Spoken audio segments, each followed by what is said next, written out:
ki orzo, po së kupton. Nuk e di se si mund të rrinë kryetar qeveria në një kohë kur gjysma qeverisë kanë burg.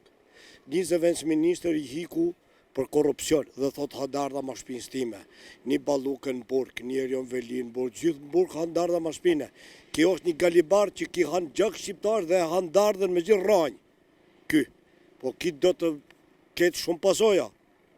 Ki do të ketë shumë të vështirë në jetën kur në momentin të bjerë nga qeveria.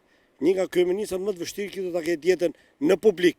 Se të gjithë tjerët e kanë shumë pushtetin dhe janë të lirë me qytetarët, ullën pin kafe kudo, ki do të ketë të vështirë shumë, ki në rrinë dhe me fëmijët e vetë. Çfarë ka bokim këtë popull? Ky. Ja një ky. Kush mund të arrëzoj qeverinë? Revolta popullore dhe qytetare, shoqëria civile, arrin alamet të rish vetëm kafeve dhe kafe. Pra do rëzogë vëlla, këtë e thjesht, ti ke vjedh. Është këtë e thjesht, ma ke vjedh. Pra një qeveri që vjedh, që rrim pushtet? Si drejton ti të vjedh? Janë bërë gjithë protesta kohët e fundit edhe prap.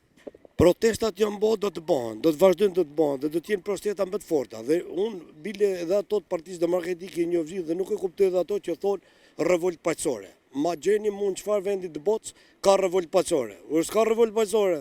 Revolta e qeverisë duhet dhunë dhe forcë. Dhunë dhe forcë të fuqishme, që ai mos ketë ka të dalë edhe katike. Kështu rrezohet. Rrin njerëzit rrugëve, gjadeve, pa lek, pa kurrë ndihmë, pensionistët të luajnë domino. Janë të marruar me i ba ky kokulliset, krefët, ato shkën në parlament, balukja me pasqyra, me makjazhe, pra ka një parkuri për të bo makjazhe, jo në parlament. Ato bën në parlament, o gjatë.